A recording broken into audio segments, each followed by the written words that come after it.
back to the Daily Grind. Thanks for checking out the channel. Make sure to hit subscribe if you're new and hit thumbs up if you're not a baby back bagel biting bitch boy, cause you know what time it is. It's full time.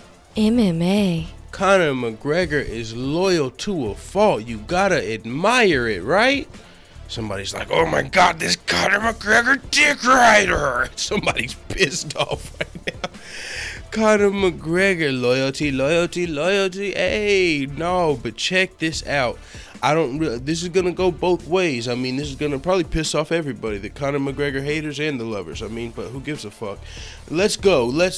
Conor McGregor's head coach, John Kavanagh, is coming out and he's sort of defending Conor McGregor's actions at Bellator.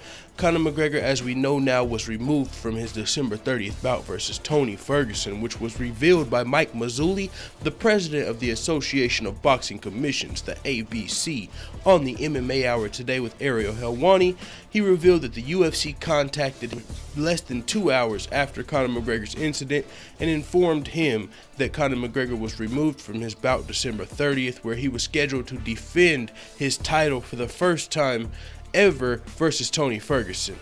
Well, the president of the ABC commended the UFC for removing him from the fight, commended them for making sure Conor McGregor can't make any more money inside the cage of this year, which there's only like 2 months left, but still, he's commending them and he's still contacting his lawyers to see their repercussions or sanctions against Conor McGregor. So Conor McGregor's in a little bit of shit right now for jumping the cage at Bellator 187 whenever his teammate Charlie Ward got a big win.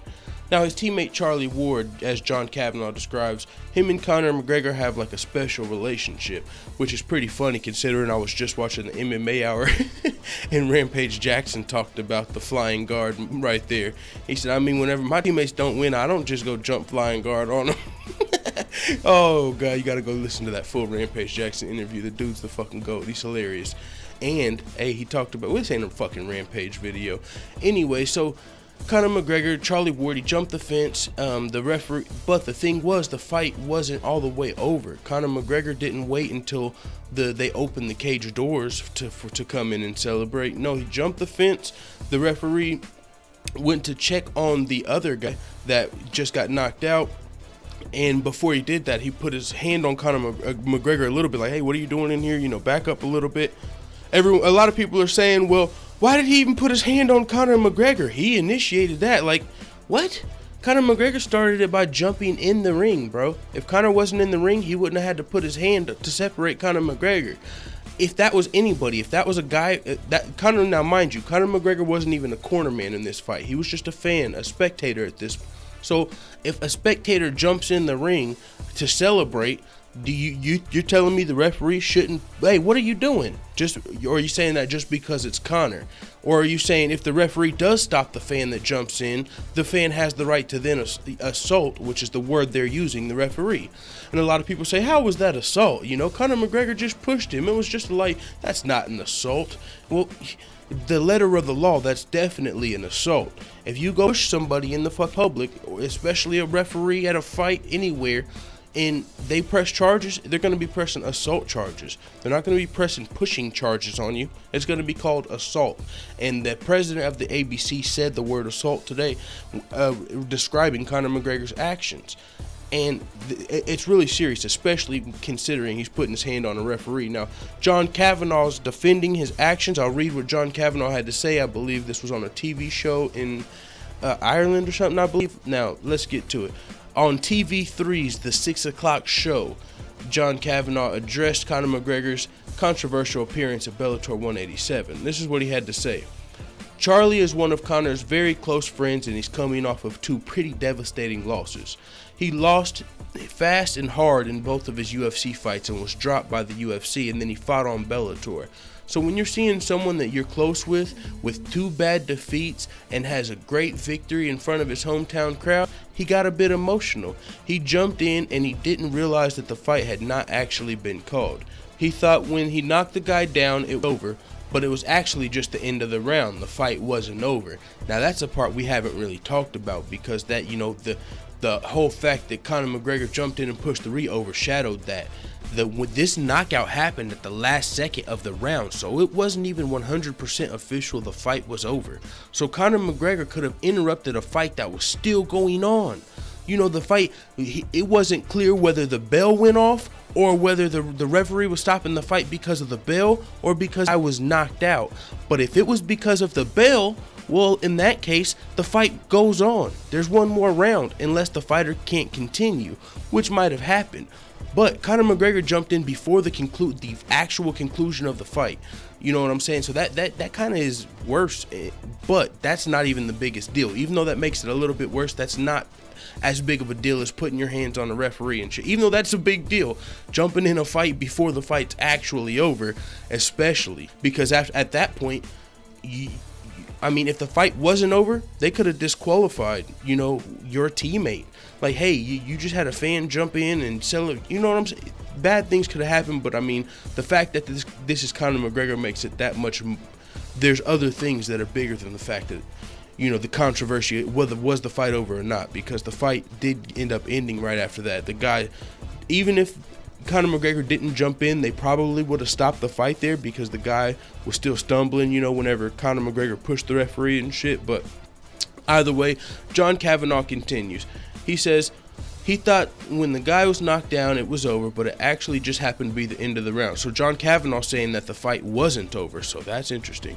He said the referee was trying to tell him that the fight was over, but it was pretty obvious it was over. In his defense, he was a little bit over emotional there.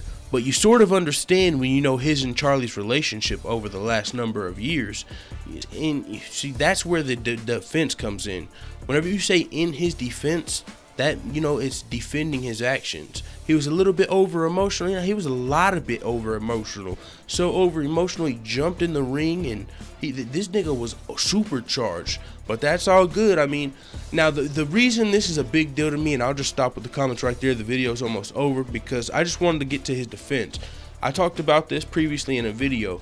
Whenever you got these guys that are really young and they got a lot of money and they're on top of the world, one thing that tends to happen is they tend to get a lot of yes men in their corners that agree with everything they do and they defend their actions, which is why this is big to me, because John Kavanagh is Conor McGregor's coach. That's somebody Conor McGregor looks up to. Now, I don't know how much he can influence Conor, but it's one of the guys that, now this is just my personal opinion, that I'm hoping is helping, you know, give Conor McGregor good advice as well. You know, not only defending his actions. Now, I'm fine with you defending his actions because you don't want the world to turn on Conor. But as long as hopefully in the private, you're pointing him the right way and saying, oh, you know, Conor, that was a little bit, we got to chill out. Hopefully he's chilling him out privately and not defending, you know, not telling Conor McGregor, you know, in your defense, Conor, he kind of asked for it. You know, hopefully they're not doing that behind the scenes and just being his yes men, because this right here hopefully is a wake-up call for Conor McGregor. I mean, he just apologized like a week ago for saying faggot when he was not, you know, spectating at one of his teammates' fights. He wasn't even cornering. He was just a fan.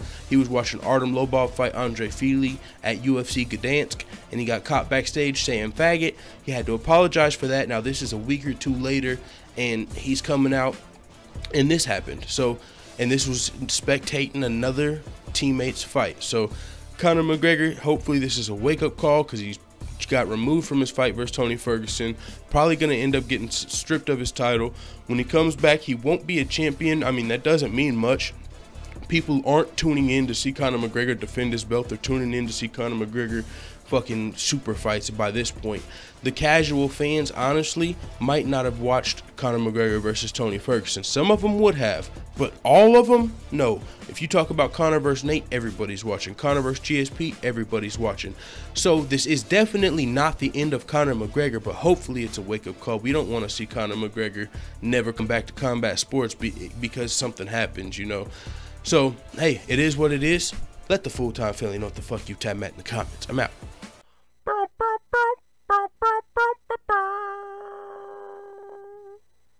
Da da da da da.